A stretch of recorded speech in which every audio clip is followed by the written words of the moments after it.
네, 안녕하세요. 여러분들의 구독과 좋아요로 이 채널이 유지되고 있습니다. 네, 영상 속도는 1.5배를 추천드리고요. 항상 구독자님, 멤버십 회원님들에게 감사하다고 말씀을 드리면서, 자, 이번 내용은 썸네일과 동일한 내용입니다. 거지가 되기 싫어요 라는 내용도 한번 준비를 해 봤는데요. 여기서 이제 세금 관련 내용하고 그 다음에 두 번째로는 리플 알트코인 내용들 한번 준비를 해 봤습니다. 같이 한번 보도록 하시죠. 이번에 5060 세대 분들도 노후자금은 들고 와가지고 코인 산다라고 합니다. 그래서 은행도 27조 원이 증발을 했다고 하는데요.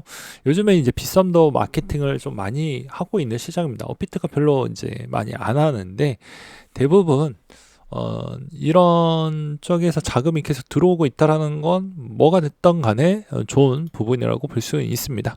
그리고 제가 녹화 찍고 있는 시점에서는 어, 10만이 넘어갔습니다. 비트코인. 네. 드디어 기념적인 10만을 돌파하는 형태를 보여주고 있는 실정입니다. 그러니까 분위기가 좋다라는 걸 다시 한번 말씀을 드릴 수가 있을 것 같고요. 이러면 이제 정말 아주 좋겠죠. 그렇지만 이번에 계엄령 사태로 인해서 동결 리스크 때문에 이제 아무래도 대부분 이제 해외 거래소로 좀 많이 빠져나가는 추이를 좀 볼 수가 있게 되겠습니다. 근데 이제 당장 해외 거래소를 옮기는 것보다는요, 이번에 이제 세법 내용을 좀 더 보고 넘어가 볼 필요성은 있을 것 같습니다. 아직은 결정이 안 나와져 있는데 탄핵 소추안에 쏠리면서 본회의가 제대로 이루어지고 있지 않는 실정입니다. 그래서 제가 이것도 직접 들어가서 한 번 더 확인을 했는데요. 의안 정보 시스템에 들어가서 의안 검색에 간편 검색 들어가 보면 여기서도 코드몇 뒷자리가 518로 끝나는 소득세법 일부 개정안이 있을 겁니다. 여기서 들어가 보시게 되면 금투세 폐지 내용이 있고요. 그 다음에 이게 가상자산 규제 관련된 과세 유예도 이렇게 되어져 있는데 여기서도 문건이 어떻게 되어져 있습니까? 계류와 처리가 되어 있죠. 아직도 통과가 안 되었다는 걸 확인을 해볼 수가 있겠고 처리가 되면 뒤에 여기에 표기가 되어져 있습니다. 이 점을 참고하시길 바라겠습니다. 그러면 아무래도 이번 형태에서 우리가 확인을 해볼 수 있는 건 무엇일까요? 당연히 이걸 계속 모니터링을 하면서 갈 수밖에 없습니다. 그리고 우리가 할 수 있는 건 간단합니다. 네, 강력 비판 전화했다. 라고 해가지고 이렇게 전화를 해서 음성 멘트 들리면 3번을 눌러서 삐 소리 나오면 제발 이번 법안 좀 통과를 해주세요 라고 해주시길 바라겠습니다. 이렇게 법안까지 하고 국민청원도 하고 하는데도 정말 저런 사태로 인해서 통과가 안 됐을 때는 정말로 진짜 최악의 조건을 맞이하는 25년도 부분이 될 수가 있을 것 같습니다. 금투세 그냥 유야 무야 뭐 될 것이고요. 코인 과세 유예도 유야 무야 되면서 될 수도 있습니다. 이 점은 꼭 참고하시기 바라겠습니다. 그 다음으로 코인 상장 문턱도 확 높인다라고 하는데요. 이제 이번에 당국에서 이제 상장 기준 부분을 더욱더 까다롭게 본다라고 합니다. 그래서 왜 그렇게 하냐? 혼돈된 시장 질서를 재정립하기 위해서 피해자를 좀 많이 줄이고자 이번에 이런 행동을 한다라고 합니다. 그래서 업비트에서 민코인 상장은 좀 어렵지 않겠냐? 빗썸도 뭐 그렇지 않겠냐? 뭐 이런 내용들이 좀 많이 나와주고 있는 실정입니다. 그 다음으로 이제 리포트에서 나왔던 내용들이 몇 가지를 한번 준비를 해 보았는데요. 그레스케일 부분에서 나왔던 부분을 보게 되면 올해 비트코인 좀 많이 더 갈 이유가 높다. 그 다음에 그 이유는 크립토 법제화 부분을 뽑았다라고 합니다. 그리고 이번에서도 이제 민코인이 11월 달에 압도적이었고 그 다음에 여기서도 여전히 이더 못 갔던 부분이 나중에 충분히 갈 수 있다. 라는 내용이 담겨져 있었습니다. 그 다음에 또 이제 크립토 A16에서 나왔던 내용을 보게 되면 여전히 크립토 도입에 관련된 정책이 계속해서 늘어나고 있고, 그리고 법제화가 가속화되고, 스테이블 코인은 미국에게 좋다. 라는 측면으로 이제 공격적인 형태가 나올 것으로 보여집니다. 그런 형태를 계속해서 볼 수가 있었던 것 중에 몇 가지를 또 보여드린다라고 하면요. 최근 동향이 좀 보게 되면 네. 이번에 마이크로 스트레티지도 11월 달에 5만 개 정도로 비트코인을 매입을 했고 11월 달에 테더가 증가하는 추이도 상상 이상만큼 증가 추이가 많이 늘어났다는 걸 볼 수가 있게 되겠습니다. 그만큼 장이 좋다라는 걸 증명을 해볼 수 있는 척도라고 볼 수가 있겠죠. 그리고 디파이나 랜딩이나 이런 쪽도 상당히 좋아지고 있는 걸 볼 수가 있게 되겠습니다. 그래서 그래서 여기에서도 보시다시피 최근에 디파이의 흐름도 좋고요. 이더리움 TVL 일치 비중도 높아지고 있고 컴파운드나 그 다음에 아베 부분도 덩달아 늘어나고 있죠. 그리고 랜딩 시장이 확대가 되어가고 있다는 거, 이제부터는 더 올라갈 거다라는 기대감으로 이제 내가 시중에 돈이 없으니 대출을 받아가지고 좀 가져가겠다라고 볼 수가 있기 때문에 상당히 불장이라고 볼 수가 있게 되겠습니다. 그리고 이제 또 통화 정책에 따른 추이를 좀 본다라고 하면요. 지금의 센트 루이스 여는 총재는 통화 정책에 따른 비중이 약간 이제 좀 스무스하게 가겠다라고 이야기를 해주고 있는 실정인데, 이제 이게 금리 인하 속도가 내년 추이에서도 상당히 비트코인의 올라가는 기울기의 가속도를 결정을 해주는 가장 중요한 척도이기 때문에 정말 잘 챙겨 보셔야 될 것 같습니다.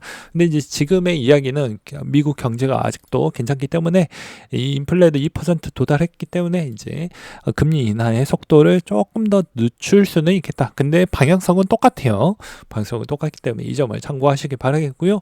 이렇게 이제 불장인 가운데에서도 여전히 이제 주기영 대표가 또 트윗에서도 올려드리기도 했지만, 여기에서도 보게 되면 자, 평단이 대부분 어떻습니까? 대부분 ETF 갖고 계시는 쪽하고 그다음 채굴 쪽하고 대부분 평단이 생각보다 높은 위치에 있어요. 그러니까 이런 거를 보면서 우리가 알 수 있는 점은 채굴 회사의 매입 비중도 대출 받아가지고 많이 샀고, 그 다음에 여기서 마이클 셀러 형님도 많이 대출 받아가지고 또 샀고, 그러면 우리는 어떤 포지션을 가져가야 될까요? 당연히 이 레버리지를 써가지고 샀던 포인트가 생각보다 요 정도에서 그것도 많은 물량으로 샀다라는 건 앞으로 더 올라갈 수 있는 가능성이 존재한다라는 걸 알 수가 있겠죠. 그래서 무서워할 필요성은 전 없다라고 말씀을 드릴 수가 있을 것 같습니다. 그 다음에 그레이스케일 리서치 탑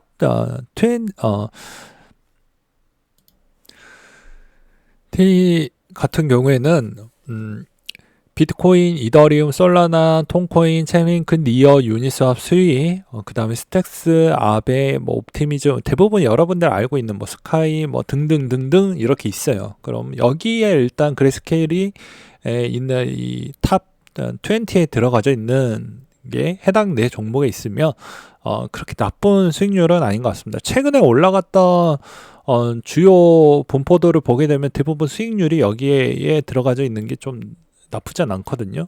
그래서 이런 적도 좀 잘 보시길 바라겠고요.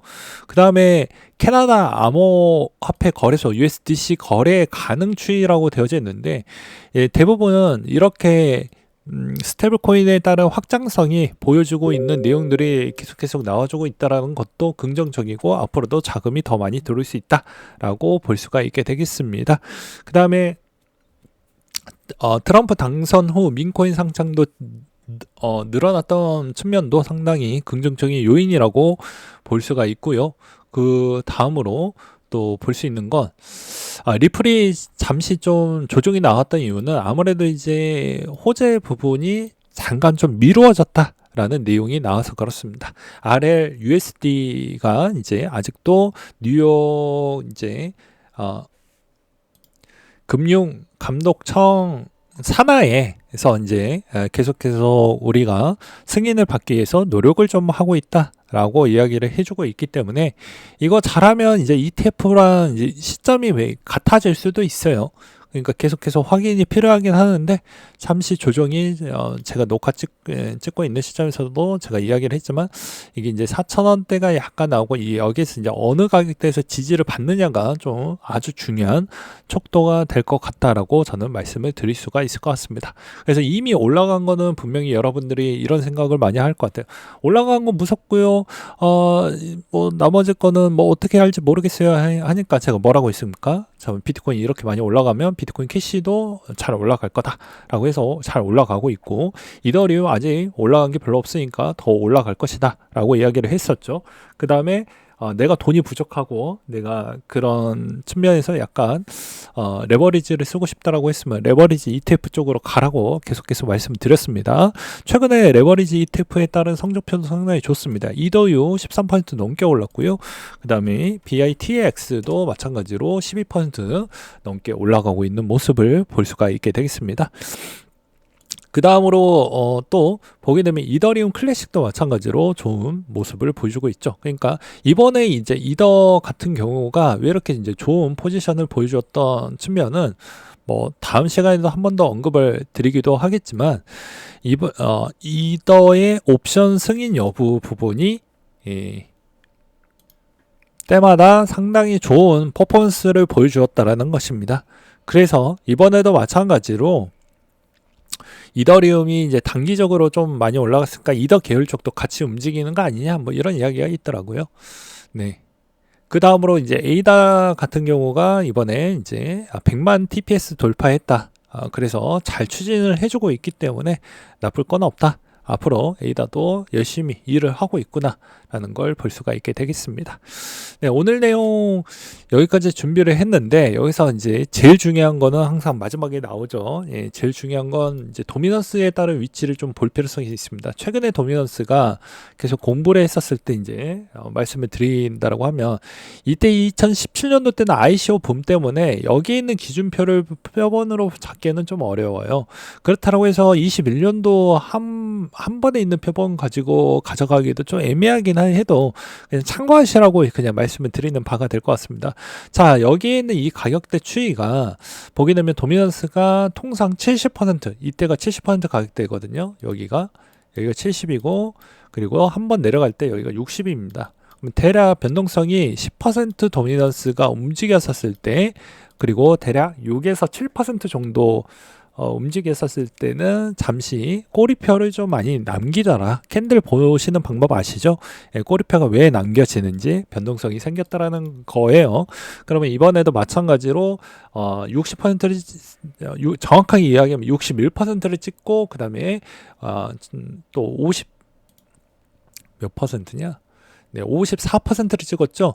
그러면 엄밀히 따지면 7% 정도에 따른 변동성이 생기면 그때부터는 도미넌스도 일시적으로 좀 나오게 됩니다. 그러면 당연히 이게 올라왔으니 제가 녹화 찍고 있는 시점에서는 어떨까요? 당연히 리플 같은 경우나 이런 쪽이 좀 많이 약해졌던 배경이 그런 거라고 저는 생각을 하고 있는 바가 될 것 같습니다. 그래서 도미넌스를 보실 때도 이제 10% 6에서 10% 내외이면 한 번은 좀 알트코인의 특정 시간 구간대에서 좀 빠질 확률이 일시적으로 나올 수도 있겠구나라는 걸 이걸로도 확인이 가능하다는 걸 마지막으로 알려드리면서 이상으로 마치도록 하겠습니다.